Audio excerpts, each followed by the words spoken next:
3 ripe bananas, 1/3 cup melted butter, 3/4 cup sugar, 1 egg, beaten, 1 teaspoon vanilla extract, 1 teaspoon baking soda, pinch of salt, 1½ cups all-purpose flour.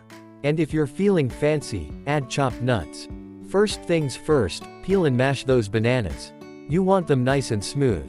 This is the heart of your banana bread. Now, mix in your melted butter. Stir it all together until it's well combined.